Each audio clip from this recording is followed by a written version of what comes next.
And into February now, and you're about to celebrate your second year in charge of the club. How have you found the first 2 years overall in terms of since when you've come in to where we are today? It's been nothing but positive, really. We came in with an initial job to do to keep the club in this league. Myself, Neil, Danny and Chris, and I like to think we did a real good job of that. I think we finished 15th in the first season. So it all sort of went upwards from there, really, and then the following season, the previous one to this, the fantastic FA Trophy run obviously was a huge high point, finishing higher than we have since Steve Davis was the manager and I used to play here, so 10 years was another huge positive. Attendances going up, all them kind of things, the general feel around the club last season, progressing players on into full-time football. It was just a real high last year, and we're just trying to build on that this year. And I like to think again we're in a good position where we can improve on what we did last year. Because, as you mentioned, since Steve has left, there's been a lot of uncertainty, a lot of turnover at the club in terms of management. Various people have come in and not exactly lasted very long. And even in management in general, there's a lot of managers that have come in, not lasted 2 years in management, up and down the Football League, but you've managed to come in and give the club a bit of stability. I like to think so, but they've given me that as well. They've given me, as a football club, the freedom to sort of be my own man without being pressurised to play certain players, to sign certain players, to play a certain way as well. I mean, we play a very specific brand of football. We're very sort of rigid on the way we want to do that, and it's paid off with regards to, as I said earlier, the players that we've been able to move on, and also the way the club's moved on as well. It's not just by fluke that we stayed up, it's not by fluke that we had such a good finish last season, had a great FA Trophy run. It's been a lot of hard work and players buying into what we've done, but not just the players, the football club as a whole, because as you've seen at patches this season, because it was so good last year, if things aren't going quite well, once you get that little bit of success, people have a certain expectancy, which I always said I wanted to bring back to the club because I felt that had gone, and I really do. But that's back now with a vengeance, and it has bit me a little bit at times this season, because even when we've won games because we've not won 10-6 or whatever it is,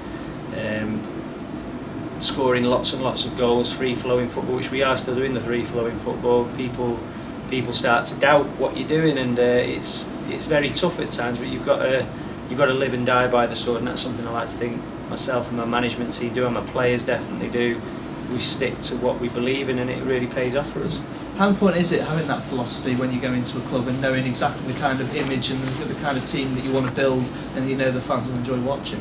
It was easy here because I feel in South Cheshire in particular, with Crew Alex playing a certain brand of football, it's sort of bred into you. So for me, it was an easy fix. It was going back to what the general public sort of want to see, whether they like to think that or not, because if you don't play the brand of football we do, we'd get dug out with regards to they don't want to see long ball, but in the same breath the pressure on you at this football club is that they want to see you win as well. So that's the only risk you take with the brand of football that we play. At times you're going to make mistakes, and it's not always going to go your way, but that could be with any kind of brand of football you play. So it was just the fact of making sure that the message was clear to everybody that we're going to set a stall out, we're going to play our way, and we're going to, as I said, live and die by the decisions we make, and then decisions have paid off with regards to player recruitment, with regards to the brand of football we play, and the players that fit into this football club as well, because it's so important. They've got to buy into, it's a community club, they've got to want to integrate with the fans, they've got to want to integrate with the things I ask them to do, like come to the community sessions. I'm not saying we go every week, but they come down once or twice a season, which might not sound much, but for players who are travelling in from Manchester, Liverpool, Stoke, it's a bit of an ask for them to come at an extra couple of hours a day when they've got families, so they've got to be willing to do them things as well. And like I say, I like to think we've got a great group that can really move us forward. Do you think it's also important that you yourself and Danny are very much locally based, so that you know what the club's about? You've been here a long time playing for them and now managing them, and the same with Danny. I think having that local knowledge of what the fans, the expectations of the fans, and just a knowledge of the club helps. Yeah, it goes for you, but it can also go against you as well, because like you say, when criticism does come, and it comes to all managers, it hurts even more, because whether you like it or not, it is very close to your heart. I can't walk to the shop without somebody talking to me about how the football team's doing, without my wife being stopped in the street to ask what team I'm going to play at the weekend, and I'm sure Danny has exactly the same thing. But I love that as well. I'm not going to sit here and say I don't enjoy the aspects of it, and it's even better when you're doing well. But I take great pride in what I do, and even if I wasn't manager at Nantwich, whichever football club I was manager at, I would take the same amount of pride in what I do. But I think it just hits home even more when you win. It feels the best thing in the world. It's like a drug, I suppose. You have the amazing highs, but when you lose, you just want to lock yourself away. You don't want to talk to anyone. And I think it just lasts a little bit longer, and it's a little bit more personal when it's your hometown team. How important is it having like the backroom team that you've got here? You've got Neil Sorville, who's been played in the Football League for hundreds of appearances, played for Macclesfield and Crewe. And then you've got Danny Griggs, who again, he knows the club inside and out, and he's got a vast deal of playing experience. How important is having those two on the touchline with you, been to you over these last 2 years? Yeah, it's massive, and I'd include again Chris Parks in that as the goalkeeper coach. He brings us something different. But Sorv's, everything you've just said there speaks for itself. I'm not going to say too much more because you get a massive head. But yeah, he's massive for me as my number two. I wouldn't even class him as a number two. We're that close. I don't really make a decision without speaking to him about it. We're really at each other. I say to the lads sometimes, I wish you were as ferocious on the pitch as we are off it with making decisions. I sometimes say to him, if I said black, he would say white. But you need that balance. If we both agreed on everything, then it would probably be not a good relationship. It wouldn't be very healthy. And then obviously you've got Danny, who's in the background, and as you said, is just steeped in club history. He's done exactly what I've done at this football club, and it's something we're both extremely proud of. And I think everywhere I've been, Danny's been with me, so he's someone I trust implicitly. And Parks, he gives us that sort of Staffordshire connection. And he's something completely different. Again, he's a really bubbly character, and he just gives you that balance. I always go on about balanced teams, but I like to think I've got a fairly balanced management team as well. We all sort of bring something different to the table. We don't always agree, but we get there in the end, and that's really important. But not just the management team. I look at people above me like John Gold, who obviously appointed me at the club, who has been a stalwart at the club, a chairman at the football club, Clyde Jackson, who has been here longer than myself, and he's just steeped in Nantwich history. And as a player, he was a massive part of me coming to the club, and as a manager, even when he was in Dubai, I think he rang me every other day, which isn't always a good thing, but he's been huge for me as well. And obviously the chairman backs me. He never, as I said to you earlier, he never really puts too much pressure on me. He lets me know when we lose. He has little meetings with me if we lose 2, and God behold, if we lose 3, then it becomes a coffee, and then we're in trouble. But no, Tony's been great for me because he lets me get on with things, and he knows what he's good at, and he knows what I'm good at. But them 3 in particular, with regards to, they've all been chairman here, and they're massive for me, really. You've obviously, now that you've been here 2 years, is there anything perhaps you look back on and think you'd like to have done a bit differently? Maybe a particular result, or maybe a certain aspects of things that you might have thought, oh, I wish I could have done that again. Something you might have learned from him. I think you always reflect on things. I think I learned a lot from the FA Trophy run, because I was playing some really top teams, some really well-proven managers who I like to think got the better of it on certain occasions, but obviously in the semi-final I felt I got outwitted a little bit, particularly at home, which was really disappointing with myself.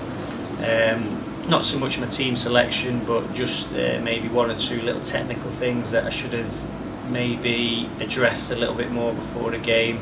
But then away from home, I really feel if Liam Shotton wouldn't have got injured in that away leg, I think we would have gone on to win, because I felt I got my tactics bang on that day. It was just the fact that injuries cost us. But they're the things you look at.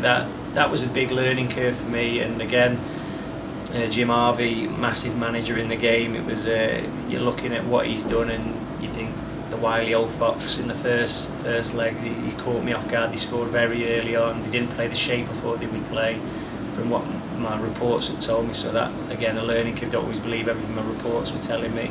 But I like to think when we went away from home, I really give him something to think about. And I think we give him a bit of a shock in the end, and we were very unlucky not to go through that day.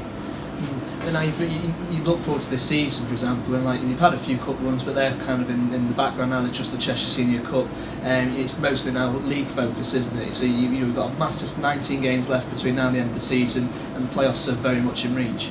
Yeah, definitely. And again, just going back to what you said about learning from last season, the cups hugely detracted from the leagues. Now that's not saying that I'm not concentrating on winning on all fronts, but it did sort of open my eyes to the fact that you can't win everything, and you have got to prioritise and the rest players, and rotation's key.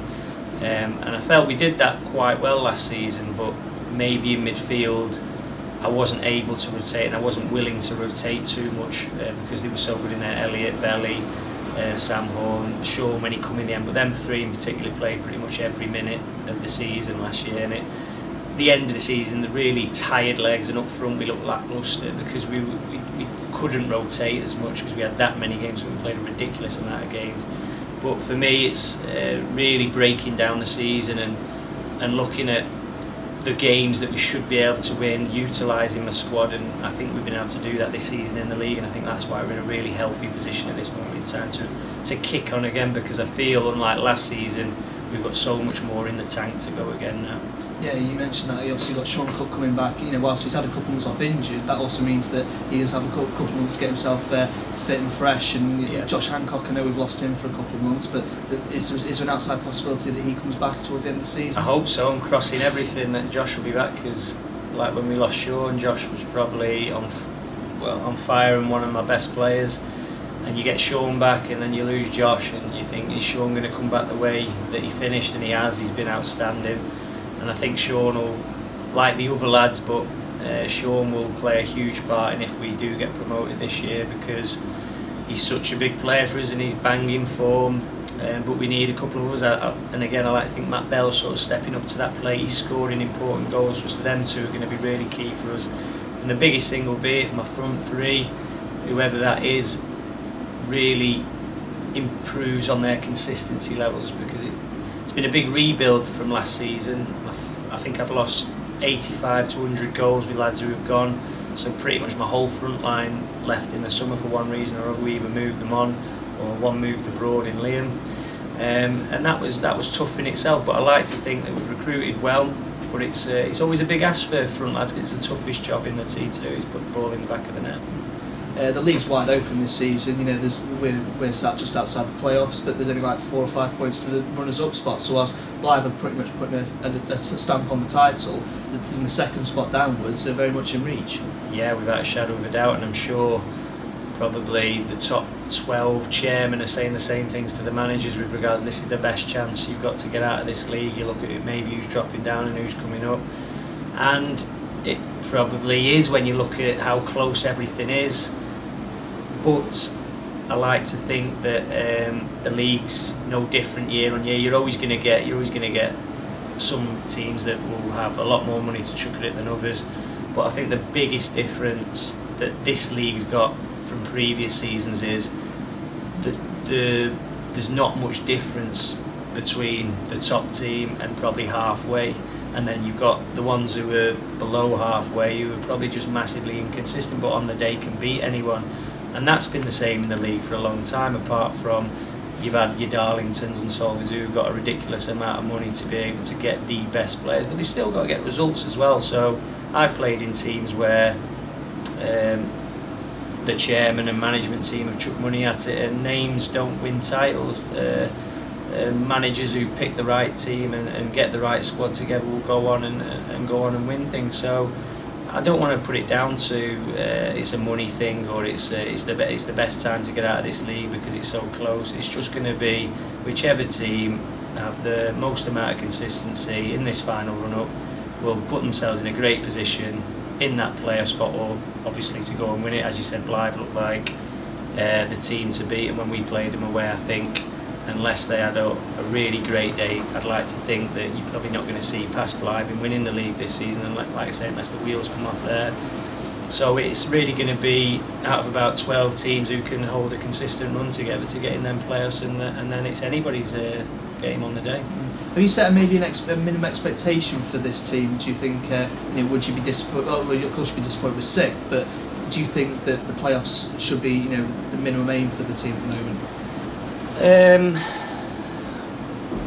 I would have said that at the start of the season, yeah.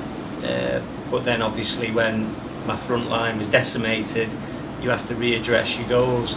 But looking at what I've put together and how the league looks and how we're performing, and like I say, everyone bar Blythe we played, I like to think that we've got more than enough to take things out of the games, take points out of the game, I will be, as the Nantwich Town manager, devastated if we don't make the playoffs. In terms of your own personal ambitions, obviously you've been here 2 years now. Where do you see yourself in the future? Have you got any aspirations to move on up, just the same as the players in the club have, in terms of going into full-time management maybe? Yeah, definitely. I think I'd be a liar if I said otherwise. I was always ambitious as a player. It was just luckily for me that Nantwich Town could fulfil my appetite as a player, and obviously when you're winning and it's your local team, I had opportunities to leave, but it made it easy for me because we were getting promoted and we were winning, and if I can do that with Nantwich, then I'll probably be here for a long time, unless they get someone who can do the job better than me. But yeah, if an opportunity come around where it would be full-time football, and I felt that I'd taken Nantwich as far as I could take it, and it was good for everybody at the club for me to move on, then it's something that I'd have to look at, but it's not something in my immediate mindset. I'm really happy at the moment. I love everything I do here, and as I say, just like I said earlier, being part of the town, managing your team where you've grown up and played for so long and had so much success, it's difficult to beat. So unless something major came along that I couldn't say no to, and it was right for my family and obviously right for the football club, then I'd have to consider it.